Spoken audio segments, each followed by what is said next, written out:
Hi all. In this video, I'm going to give you an overview of how the Metalog Excel workbooks actually work. In previous videos, we've discussed pretty much everything to the left of column Q here, which I've highlighted. And now we're going to discuss everything to the right. How is it making all the calculations that are shown here on the left? First of all, for illustration purposes, I'm using the ELD multi-dataset Excel workbook. That's one you can download for free from the Metalogs website. And I'm using this workbook because it contains several data sets in it, several illustrative data sets, and I'm going to use different data sets to illustrate different aspects of these calculations. For the overall description of the flow of calculations, I'm going to start with the Steelhead data set, which is data set 3. And this, as we know, if you use, is a bimodal data set, and I'll go to 10 terms and you'll see the bimodality of it. And the spreadsheet is calculating Metalogs to fit this particular data, of which there are 3,474 data points, to anything Metalogs from n equals 2 up to n equals 16. It turns out that for the semi-bounded Metalog, all of these are feasible, but if we change, I'm going to override here, and instead of using a semi-bounded Metalog, I'm going to use an unbounded Metalog. And if I do that, you'll see that the shapes are pretty much the same, except for n equals 6 and n equals 7, the graphs are blank. That's because for this data set and those numbers of terms, and an unbounded Metalog, those two particular settings of the number of terms are actually infeasible. So let's look at this. The A coefficients for the 10-term Metalog are here. That 10-term Metalog is the Metalog displayed over here in these large graphs. Where do these A coefficients come from? Well, they come from the right-hand part of the spreadsheet. And in particular, since we're displaying 10 terms, if we go all the way over here to the right, we're going to see, when we go down, we're going to see some coefficients. And here they are. Here are the coefficients for the 10-term Metalog. And then also here are the coefficients for every other number of terms from 2 to 16. So where they are displayed on the left-hand side of the spreadsheet is just indexing into this particular table. Now, how does this table do its calculation of the A coefficients? Well, first of all your data is listed here, and Z is actually equal to X in the case of the unbounded Metalog, that is your actual input data. And then for all the various probabilities Y, here are the evaluation of your Metalog basis function. So what you're really doing is, well, all you're doing really is a least squares fit to this entire matrix of data of X data, and this column of, and by matrix, I mean it goes down for 3,474 rows here, and this set of X data. And when you do the least squares fit to that, you will have the A coefficients. And those A coefficients are calculated here. So if you see, for example, if I click on that and you look at the formula up here carefully, you'll find out that this is actually simply doing a regression calculation. And in fact, it's for this pink colored matrix here, Y, it's doing Y transpose Y to the -1, Y transpose X, or Z in this case. And that gives you your A coefficients, and that's simply the ordinary least squares, frequently called linear regression equation. So that's all it's doing to calculate those A coefficients. Now, once you have the A coefficients, now it also is giving an indication, did the matrix succeed in inverting? The matrix will almost always succeed in inverting unless you have extremely weird inputs of some kind. But let's, for now, just assume the matrix does invert. And then the first set of calculations it does, once it has the A coefficients, is it's calculating this small m here is the Metalog PDF. And these are for various values of Y from basically 1 in 1,000, 1 in 100, 2 in 100, all the way down to, I'll show you those Ys, but we got about 100 of these here, 105. And it's evaluating the the Metalog probability density function for that value of y. In fact, I should show you over here, the values of y are specified, and it's simply using these. Here we are, the values of y. It's evaluating the Metalog for 1 in 1,000, 3 in 1,000, 6 in 1,000, 0.01, 0.02. There are 105 of these points if you scroll down the board, so to the bottom there. And so what it's doing is it's evaluating the density at each of those 105 points. I'll go back over where I was. Why is it doing that? Well, it's doing that in order to determine whether the Metalog is feasible, because feasibility for a Metalog with a given set of A coefficients is defined by, according to my 2016 paper, and as proven there, is defined by the density function being positive everywhere. Okay, now what we're doing is testing the positivity of the density function for each of 105 points. So it's possible that there's an infeasible Metalog that could get through this filter, but likely not. But it is still possible. Here is where we're testing for feasibility. You'll notice that M6 and M7, the 6 and 7 term Metalogs, are shown as blank here. That's because they're infeasible. Why are they infeasible? Well, if you look down here at M6, for that given set of A coefficients that were calculated for that data, here you've got 2 negative values for the density. So that is what we're testing for. We have found that the 6 and 7 are infeasible. That's why they're blank here, and they're blank everywhere to the left.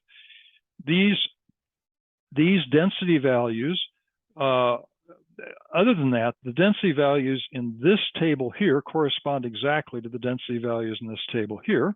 And these are density values for the unbounded Metalog. And it says unbounded Metalog here. So all the density functions, and these are the quantile function values for the unbounded Metalog that are calculated with those same set of A coefficients for the various numbers of terms, except of course for the ones that are infeasible. And then the next thing that happens is over here, those density functions that are over here get converted according to whether the Metalog is a bounded, semi-bounded, or unbounded Metalog. In the case of the unbounded Metalog, all of these numbers will be the same as the density values on the right. In the case of semi-bounded or bounded Metalogs, then these density numbers will be different, and they get converted according to the relatively simple equations that are shown in my 26 paper, or for that matter, on the website.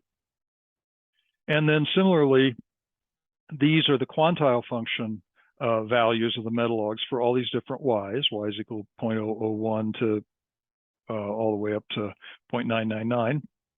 These are the quantile function values, okay? And then this matrix here for making the CDF plot just indexes according to whatever we're using. You're using a 10-term Metalog, so it's indexing into this set of values, and it's giving you the PDF here, the CDF here. It's giving you the PDF by indexing into this set of values over here, and these are the data that are plotted in the large plots right here, for 10 terms. And then if I change this to 9 terms or something, then of course the plots change because I'm just indexing into a different set of columns. So we'll go back to 10 terms for now. And that's how the A coefficients are calculated, and then how the calculations therefore flow through in order to get the large plots that you're seeing here.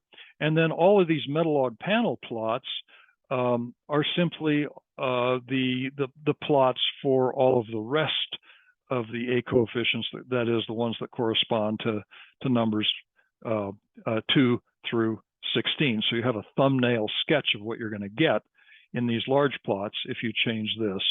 If I change this to 16, for example, then I'll get this relatively squiggly one, which is likely overfit, which is corresponding to n equals 16.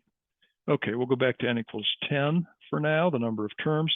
Okay, now let's talk about a few other critical features of this worksheet and how they're calculated. Let's look, for example, And for now, I'm going to erase this U, so we'll go back to the semi-bounded Metalog with 10 terms. Okay, so I'm semi-bounded Metalog.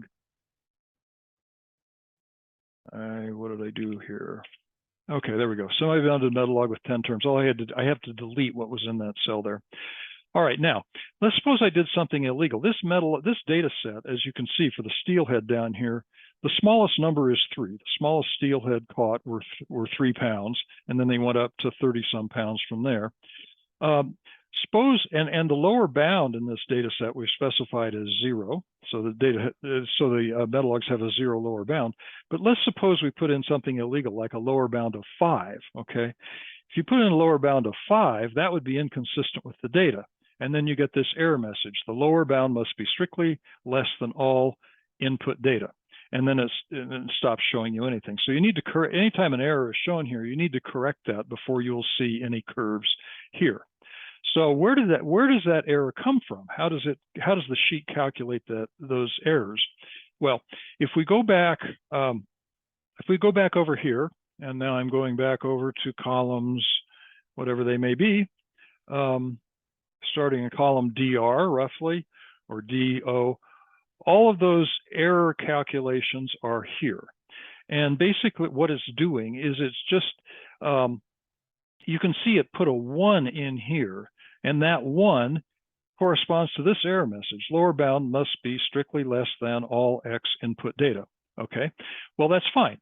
So now that's where the error message is coming from, and then there's a set of conditions in here that look for that error. These are all the other errors that it looks for, and if you make any of those errors, it will display those corresponding error messages. All right, so we'll get rid of our error here. I'll delete this, and we'll go back to where we were before. All right, now let's take a look at the moments. What you see for the unbounded Metalog, for a semi-bounded Metalog, the data has moments, but there are no moments displayed for the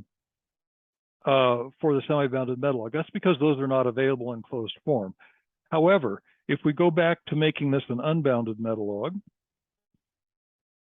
now you'll see these moments show up here: the mean, standard deviation, skewness, and kurtosis. Okay, those are a function of these A coefficients. They're closed form equations. They're in my paper and calculated for all 16 terms. You have the exact equations for the moments, and those are on my website, the Metalogs distributions website under moments. But having said that, they're also calculated here automatically for you, and they're done so, and that is done so over here where it says the central moment. Okay, for all the feasible Metalogs, and here's the mean, which is a relatively short equation. You can see that there. Let's go to the 10-term Metalog. That's going to be a longer equation. The mean is this, and that's simply a function of the A coefficients, as you can see. Here is the standard deviation, a longer function of the A coefficients. Make that a longer thing so you can see more of it. This is the skewness, which is a function of these equations. There's so many terms in the skewness calculation that we had to use. We filled up basically 3 cells, and this one is just a function of all of them. They're adding all of them together. But that's the skewness, and the kurtosis is many, many hundreds of terms, and that's what's in all these cells here. But again, we're adding all those together because it turns out that the kurtosis is a sum of terms involving the A coefficients. And so that's it. Beta 1 and beta 2 are just the traditional statistic notions of the third central moment squared, and the beta 2 is the fourth central moment, standardized, of course. All right, so those are where the moments come from. Let's go back over here to our basic data set, and there are just a couple more things to explain here. One is regularization. And to explain regularization, I'm going to go to a different data set. I'm going to go to this data set 5, the decision analysis bidding simulation. So let's go for that data set. data set 5. Okay, now this is a relatively smooth data set with relatively short tails. It's the result of a simulation of financial assets, again explained in my 2016 paper. Probably a best fit to this data set is around n equals 5. There's no reason for this data set to be multimodal. It's a nice smooth data set. But if you see down here, if you use a 16-term Metalog, in fact, I'll plug in n equals 16 here, you get something that's very wavy, okay? And that is almost surely a result of overfitting. This regularization adjustment is something that will help you with that. And the reason that overfitting occurs in this kind of set of calculations is something called the Runge phenomenon, which if you're not familiar with, you can look up on Wikipedia.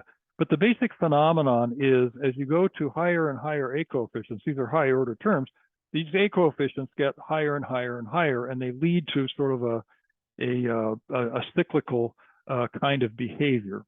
The purpose of regularization is to smooth out and basically penalize the formation of unnecessarily high numbers of A coefficients. So watch this as I increase that to 1. Well, it's actually n equals 16 became infeasible at that point. Regularization of 2.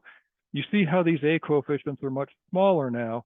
If I go to 3, now I've got something that's much smoother. 4, 5, 6. So the more regularization I add, and notice how much smaller these A coefficients are here and how smooth all of these have become. So if you want to use higher order Metalogs and they're not as smooth as you like, you can use regularization to help you do that. How does the regularization work? Well, let's go back over here. The way one does this kind of regularization is to, remember there's a matrix inversion in the ordinary least squares calculation. And what you do is before doing the matrix inversion, you add to the matrix being inverted a matrix shown here that has on its diagonal a small positive number. And the small positive numbers that are being inserted in there correspond to the number, like number 6 you saw on the left, and that is whatever it is, this one right here. By adding this small matrix to the matrix to be inverted before it gets inverted in the regression analysis, you'll end up penalizing the larger A coefficients, and that ends up smoothing out all of the various particularly the higher order density functions. So that's as much as I have to say about regularization. You can look this up and learn more about it. Wikipedia, your textbooks, many other places. And then the last thing that I wish to explain here, well, simulation, I think we've talked about before. That's relatively self-explanatory. Every time you press an F9 button, you get a new simulated value. There is also over to the right here, there's a table of simulated values for all the different for Metalogs of all the different numbers. So here's your RAND here in whatever it is, DR80.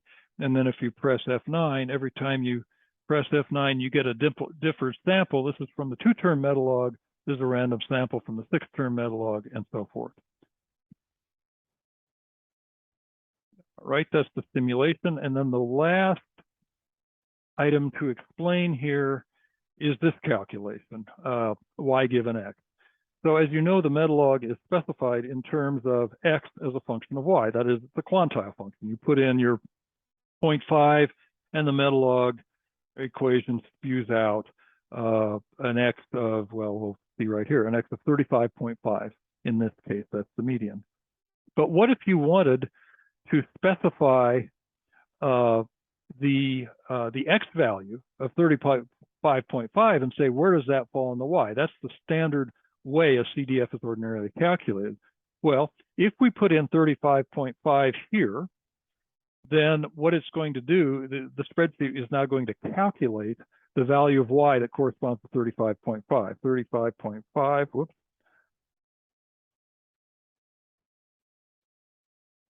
And I got y equals 0.498, okay?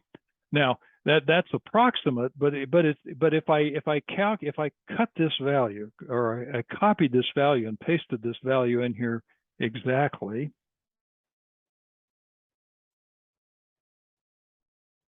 now you see I get 0.500 exactly, which is comforting.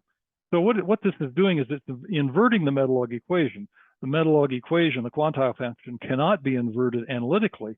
So what it does, and if you want to know what the value is, say for 30, then that's 27%. The probability is 20%, 27%. So since the Metalog equation cannot be inverted, what the workbook here is doing is it's using a Newton's method, and that Newton's method is down here, and it took 2 steps of Newton's method to come up with exactly the result of the y given that x. Anyway, so that completes the set of discussions that I really wanted to do here.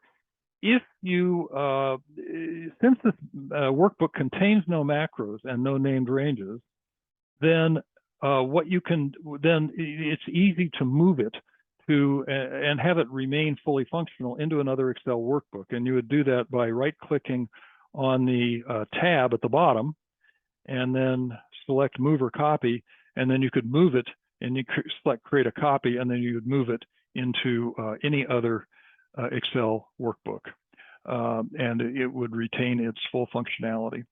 But also you can feel free to modify this workbook and make other applications out of it to the extent that you would like to do so. I hope this is helpful to all of you, and I wish you a very good day. Bye.